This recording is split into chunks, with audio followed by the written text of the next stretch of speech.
Kapitulo 20, versikulo 12. Dito po sa Revelation o Apokalipsis Kapitulo 20, versikulo 12. At nakita ko ang mga patay, malalaki at maliliit na nakatayo sa harapan ng luklukan. At nabuksan ang mga aklat at nabuksan ang ibang aklat na siyang aklat ng buhay. At ang mga patay ay hinatulan ayon sa mga bagay na nasusulat sa mga aklat, ayon sa kanilang mga gawa. Amen. At alamin mo, praise the Lord. Sa Bisaya pa, tanawa, ingon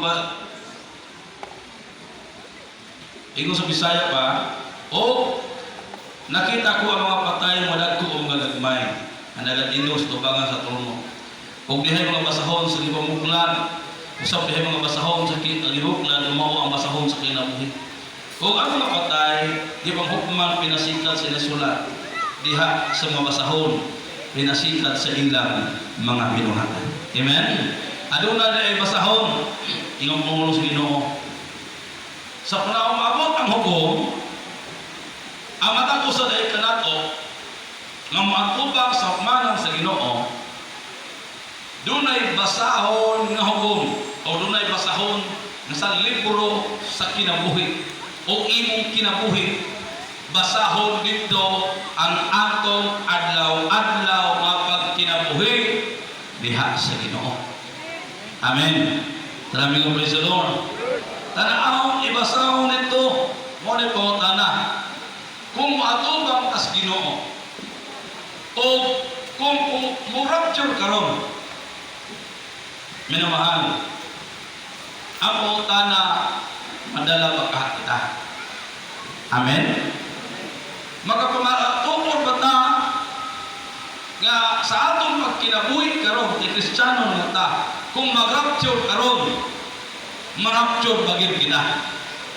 Amen. Marami ko, praise the Lord.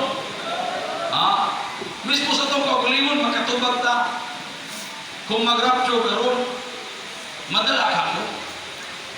Kung panahon karon, mabalik ang Ginoo sa paglalim, sa pagkatawhan, madala ka ko sa lalim.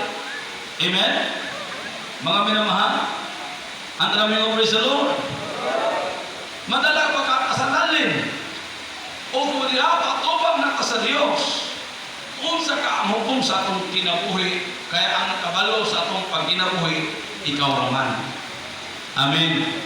Wa may lain nakabalo sa atong adlaw-adlaw na kinabuhi, ikaw o ako. Ikaw ra o ako ang nakabalo sa atong pagkinabuhi. Kung kini atong pagkinabuhi bilang anak sa Dios Kristiyano, nakasubay ba sa kapabuton sa atong buhi dalay ko Diyos.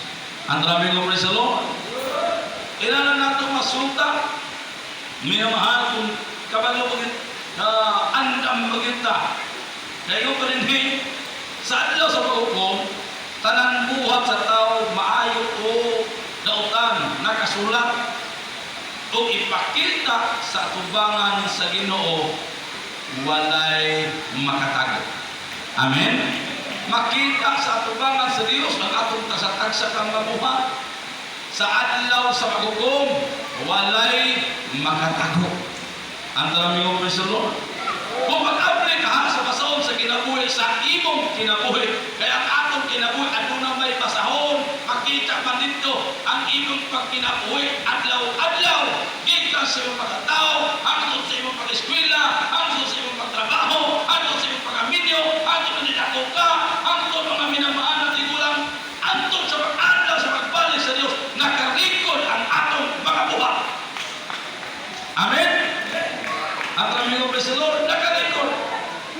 Ang pangutana at nakarecord, unsa kay record sa imong kinabuhi. Akong kinabuhi. Ang maraming ko, praise the Lord. Unsa kay hukom sa Dios. Maayo ba ang iyang hukom o dili maayo na hukom? Kaya ang hukom sa Dios nagadepende sa atong tagsa-tagsa ka mga binuhatan.